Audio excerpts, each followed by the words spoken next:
con nosotros, ahora lógicamente sigue siendo amable, pero está más ocupado.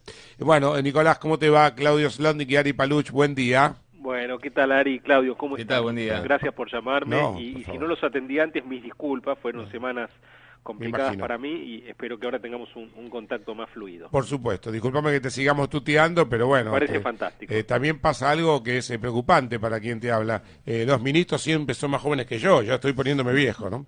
Bueno, ¿qué edad tenés, Nicolás? 49, Ari. 49 años, perfecto. Eh, la verdad es que te designan y muchos dicen, llegó el ministro ajustador. A Nicolás Dujovne lo llamaron porque es un fanático del cuadernito, de ver la planilla Excel, de ver que den los números, es el que viene a solucionar el tema fiscal. Y bueno, va a tener que ajustar. El chiste es que los caramelos media hora, ahora se llaman 15 minutos, que vos viniste con la tijera. ¿Qué respondés? Mira, Ari, eso pueden decir algunos y otros pueden decir que este gobierno no achica el déficit, que no, digamos que Sí. tenemos que echar empleados, que tenemos que ir más rápido. La realidad es que el déficit en la Argentina que recibió este gobierno era muy alto y hay que bajarlo. ¿Por qué hay que bajarlo? Hay que bajarlo porque si uno tiene un déficit muy alto tiene que financiarlo o emitiendo dinero o emitiendo deuda, y ambas cosas tienen contraindicaciones. Si uno emite dinero, no puede bajar la inflación. Si uno emite mucha deuda, eventualmente después tiene problemas para el repago. Si uno emite mucha deuda, saca del mercado, le quita espacio para que puedan emitir deuda a las empresas, la familia, gente que tiene que invertir o comprarse una casa. Entonces, el déficit fiscal hay que bajarlo. Y nosotros elegimos un sendero que trata de equilibrar los distintos objetivos macroeconómicos del gobierno, que son crecer y, por otro lado, evitar crisis. Entonces, bajando el déficit, nosotros sentimos que nos inmunizamos contra las crisis, porque somos menos dependientes de los mercados, porque evitamos generar financiamiento inflacionario, y bueno, elegimos una trayectoria que va despacio en el tiempo. A algunos les parece que es rápida, a otros les parece que es lenta, para nosotros es la adecuada. Y bueno, en esa tarea tenemos que ser cuidadosos con el gasto, y bueno, algunos me pueden llamar ajustador, otros me pueden decir que no ajusto, pero nosotros tenemos un trabajo de converger al equilibrio fiscal en algunos años y vamos a hacerlo.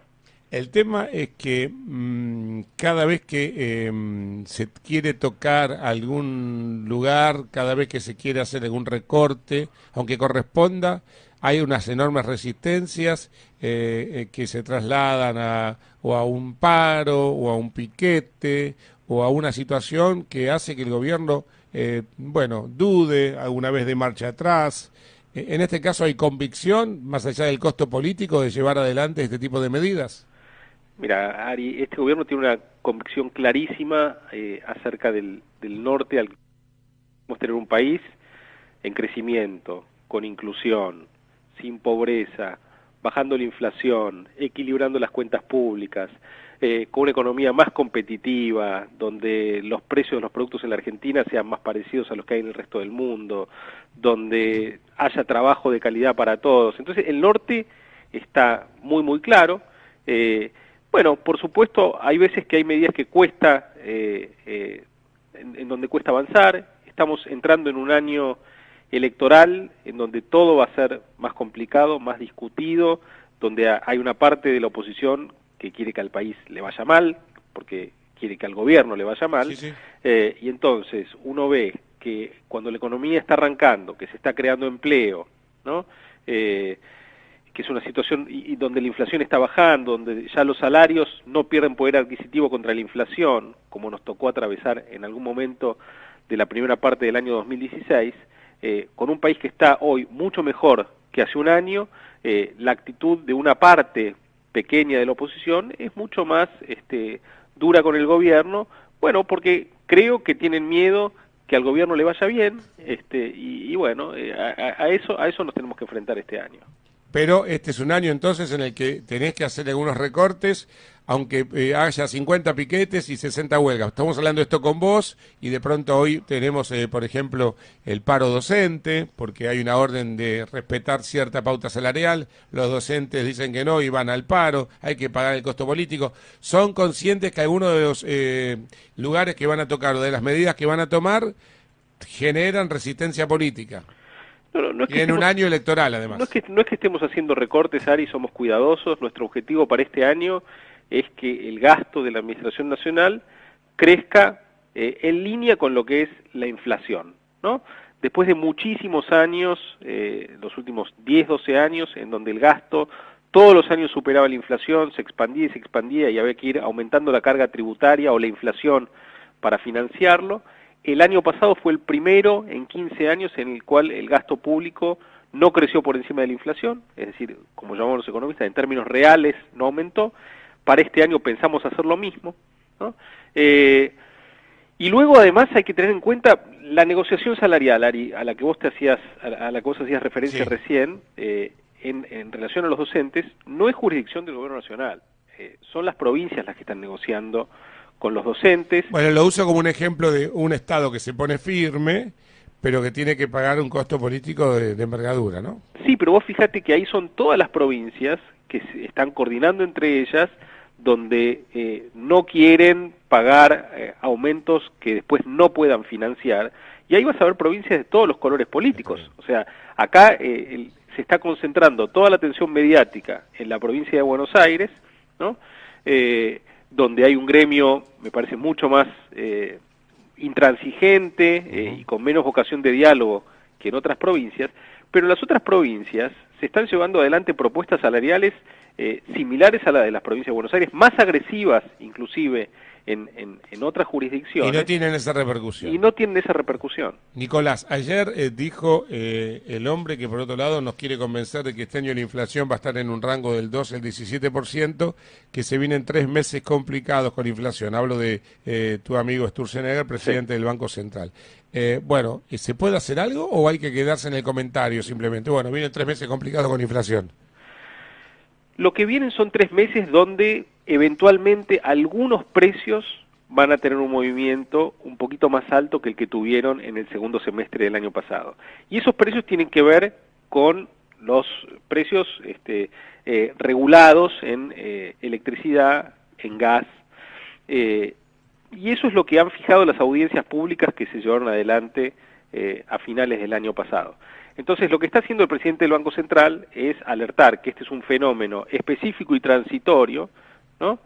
Para poder separarlo de lo que está ocurriendo con la inflación general, la inflación núcleo o subyacente, como llamamos los economistas, que no debería alterarse en este periodo que vamos a atravesar y que luego, de pasado este periodo transitorio, debería seguir bajando. Tengamos en cuenta, Ari, que cuando se producen estas subas de precios en las tarifas de los servicios públicos, digamos, en realidad, digamos, si bien uno tiene una pequeña suba durante algunos meses más elevada que en los siguientes, es lo que permite en definitiva seguir bajando la inflación, porque es lo que colabora a que el déficit fiscal siga convergiendo a valores más bajos y que el financiamiento inflacionario entonces sea menor que el que teníamos en el pasado. Una más de mi parte y se suma Claudio. Ayer hiciste referencia al dólar. Siempre se habla de retraso cambiario, se cae en el debate remanido. Bueno, no es el único elemento a tener en cuenta para que un país sea competitivo, porque si además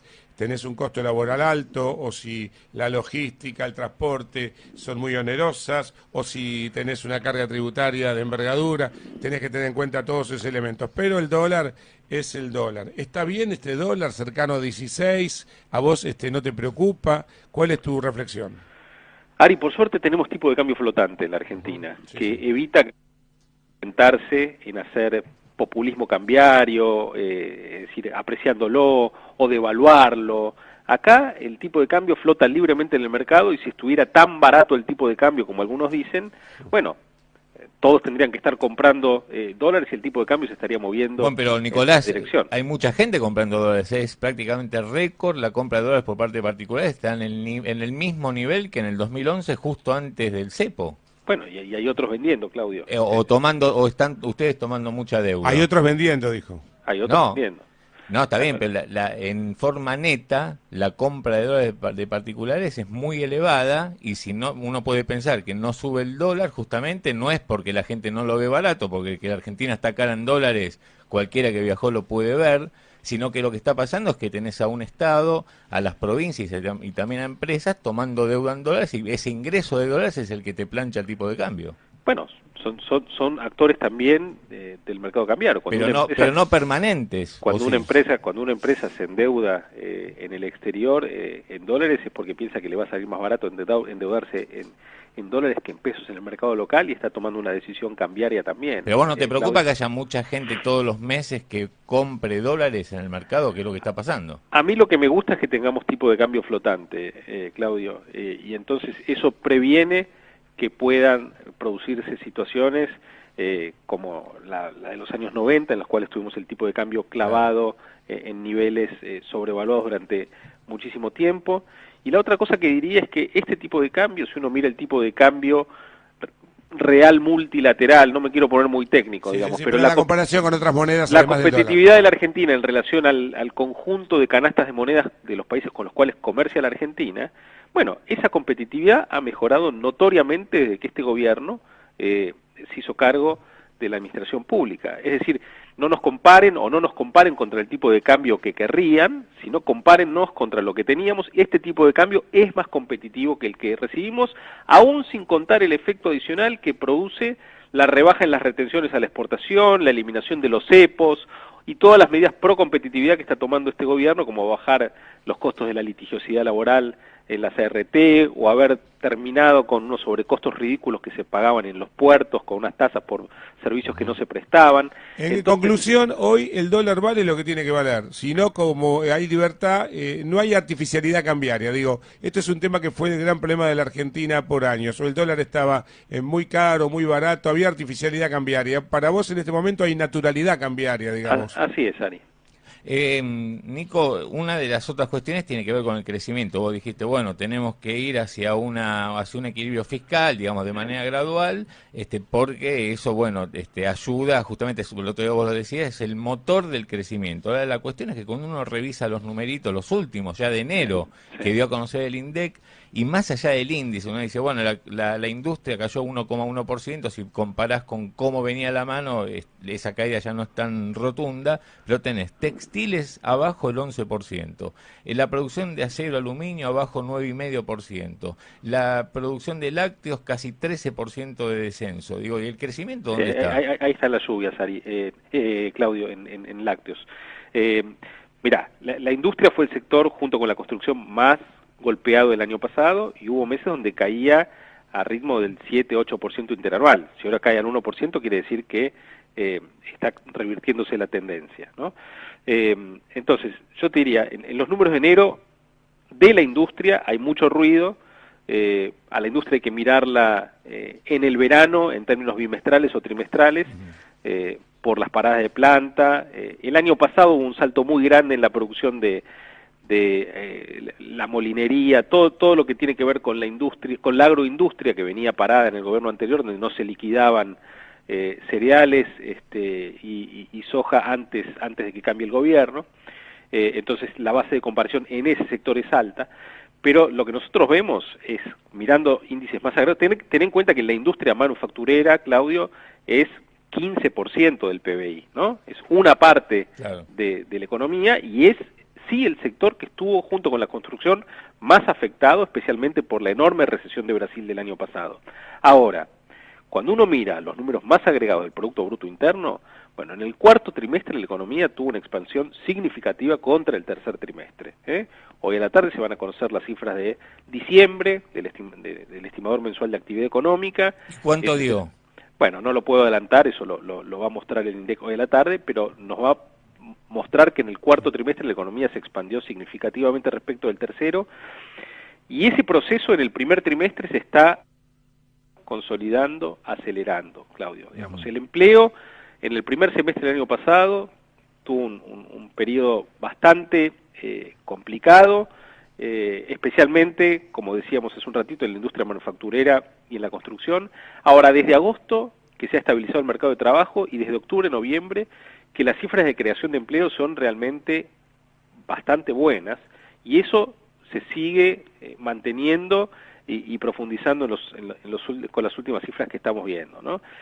Eso, junto con una inflación que está bajando, con salarios que ya no pierden poder adquisitivo producto de la inflación, consolida un escenario en el cual la economía este año va a poder crecer por encima del 3%. Estamos convencidos de eso y vemos que los próximos números que se van a ir conociendo van a ir ratificando esta tendencia. Ayer cuando Sturzenegger habló y decía lo que hace un ratito Ari comentaba, ¿no? Que se vienen 3 meses de inflación un poco más alta a lo deseable, bueno, él justamente utilizaba este argumento para decir las tasas de interés no esperen que se toque. Una tasa de interés más baja, ¿no te ayudaría justamente a mejorar, a acelerar ese crecimiento?